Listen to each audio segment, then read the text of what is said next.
What do you think about Melle Mel coming out and saying hip hop is Bronx culture and not black culture? I was, I listened to that, right? I was watching what he was saying, and I understand the origins, but that, again, that's because people know that that's where hip hop was created, right?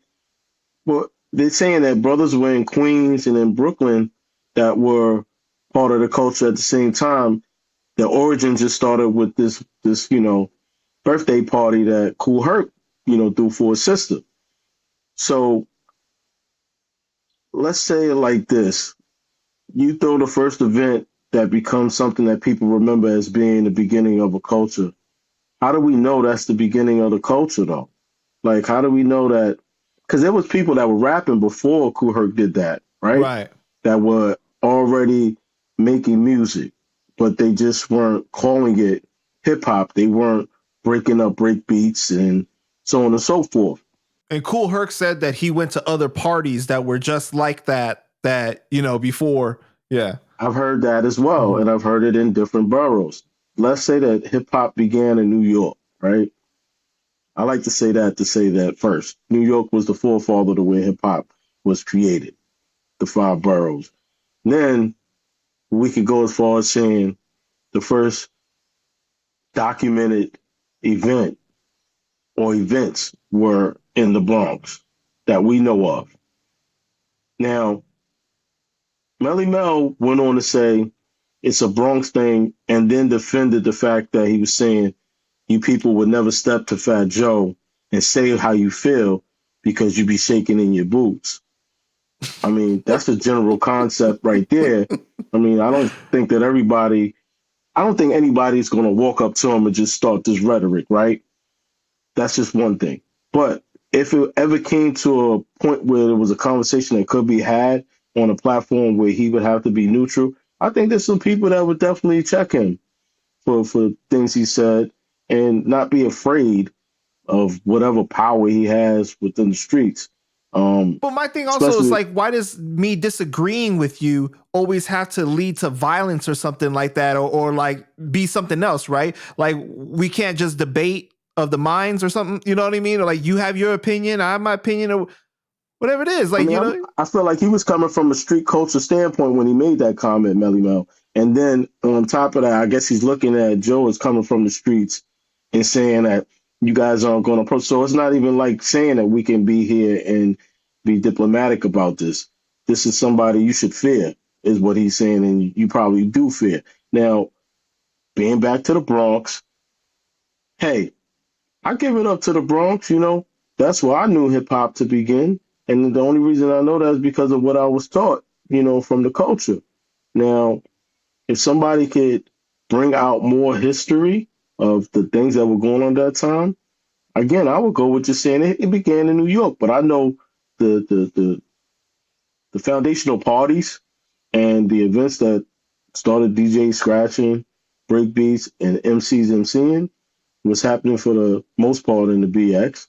So I'll give him some credit on that, but I can't give all the credit to that because at the time when all that was happening, I wasn't even born yet. You know, I came after that and witnessed what I witnessed in the early '80s. So that's a story that's told. So I figure if they telling the story, that's the truth. I don't know.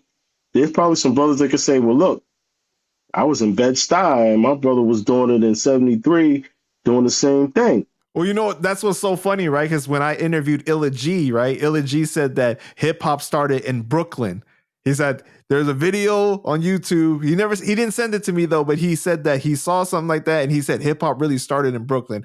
I don't know if it's true or not, but obviously, people feel a different type of way about. Man, history's being rewritten every day, man. There's Right. people that are going back and finding new things that it's like, okay, it's disproving what this person proved to be, history. And that could possibly happen. I think people are taking what Melle Mel said and running with it because he was down at that time. He was there.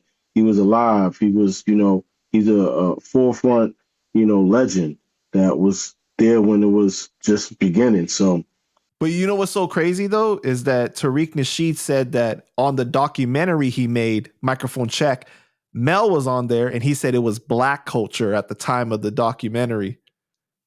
So then what happened from the documentary to recently that made him... He did say that, hey, Joe always calls me. Joe always brings me into the picture. So maybe that's just him giving back love at this point in time to somebody that supports him. You know what I mean?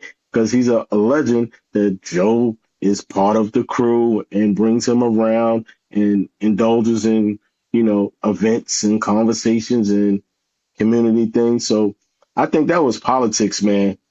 That's what that sounds like to me. I totally agree with you on that, man. Look, I love Melle Mel, okay? Like, he's a legend. There's no taking away what he has been able to contribute to hip hop, right?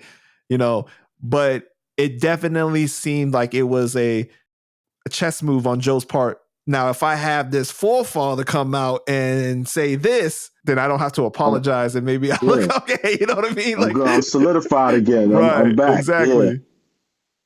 Yeah, I mean, that's a political move. Yeah, man, I totally agree with you. I just wonder if Joe called them and was like, a Shaka Khan, Shaka Shaka Shaka. I want to rock your own. Yeah, man. Yeah, shout out to Melle Mel, man. Yeah. No disrespect ever intended. Shout out to him. It's just like, that comment was it was crazy. He kind of stuttered a lot though in that video. It kind of didn't seem like as smooth, you know what I mean? I don't know, man, but it's something about that video just kind of seemed a little off to me. I'm just gonna say that. Yeah, I watched it twice because I was just like kind of studying how he was saying it as well and what he was saying and trying to figure out where it was coming from because it felt like it came out of nowhere.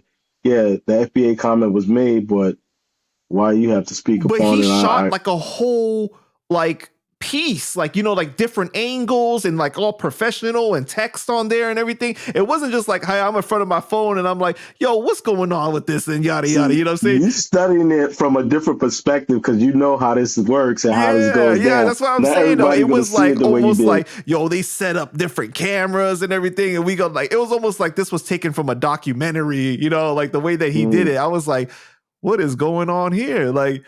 But yeah, man. Yeah. Did you see what Cuban wrote in the comments? No, I didn't. Of course, our man Cuban had to go in the comments and was all like, showing respect to Mel and everything. But he was all like, he went at Joe a little bit and he was like, well, at least you showing where your loyalty lies, And it's crazy because like Mel was responding to everybody but Cuban. So that was kind of very telling too.